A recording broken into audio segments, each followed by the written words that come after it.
नमस्कार, welcome back to my channel. मैं हूं दिनेश ठाकुर। तो कैसे हो आप सब।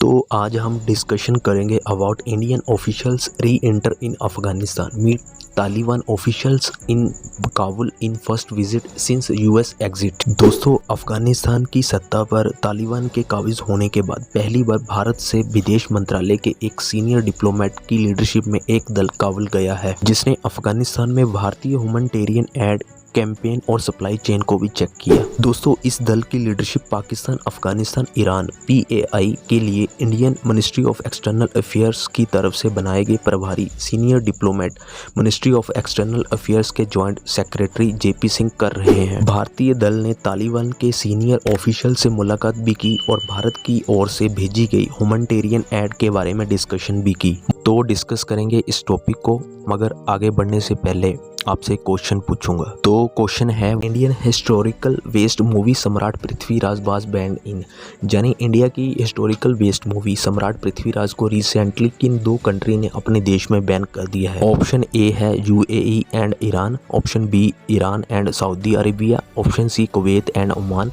ऑप्शन डी है Qatar and UAE। Comment section में करिए आंसर। सही आंसर आपको मिलेगा वीडियो की एंड में। और आप मुझे अदर सोशल मीडिया ऐप पर भी फॉलो कर लेना। तो ये है मेरी Facebook ID, Instagram ID, Twitter ID, Facebook page और ID। आप इन IDs को कॉपी करके मुझे फॉलो कर लेना और इसके साथ साथ मेरे दूसरे यूट्यूब चैनल्स को भी सब्सक्राइब जरूर कर लेना।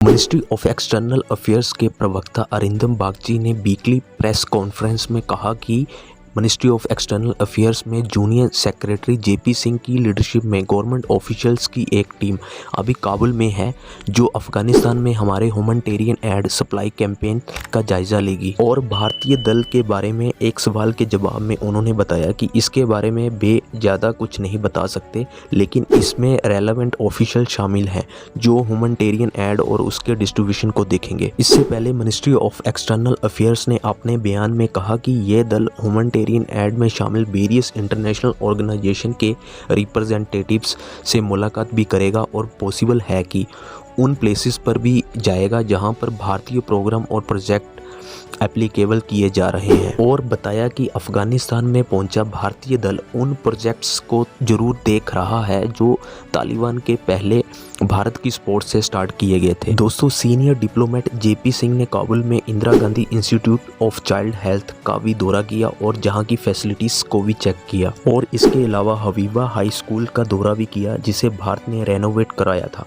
JP सिंह ने काबुल के पास चिमतला में power grid corporation of India द्वारा बिल्ड किए गए चिमतला इलेक्ट्रिक सब स्टेशन को भी चेक किया। दोस्तों, काबुल में भारतीय एम्बेसी खोलने की पॉसिबिलिटी के बारे में पूछे जाने पर मिनिस्ट्री ऑफ एक्सटर्नल अफेयर्स के प्रवक्ता अरिंदम बागची ने बताया कि इस बारे में हमें पिछले साल अगस्त के बाद के इवेंट्स पर ध्यान देना चाहिए। जैसा कि हम जानते हैं कि पिछले 15 अगस्त के बाद वहां बिगड़ती सिक्योरिटी की कंडीशन को देखते हुए भारत के सभी पर्सनल को वापस लाया गया था।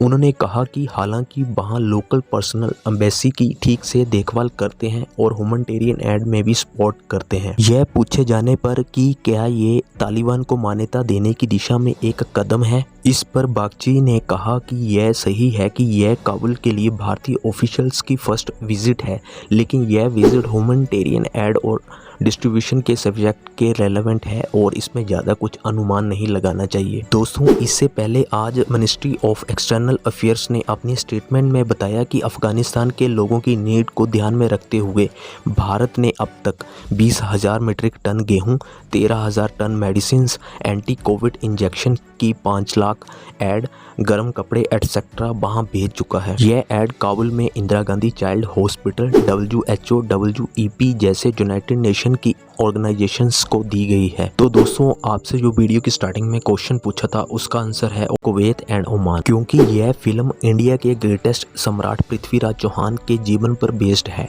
और उन्होंने अपने टाइम में कई बार मोहम्मद गौरी को हराया था।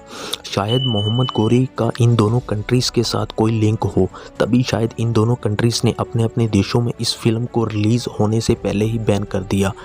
पर फिल्म को बैन करने के पीछे का एक्चुअल रीज़न अभी तक पता नहीं लग पाया है। और आप मुझे अदर सोशल मीडिया ऐप पर भी फॉलो कर लेना। तो ये है मेरी Facebook ID, Instagram ID, Twitter ID, Facebook page और ID।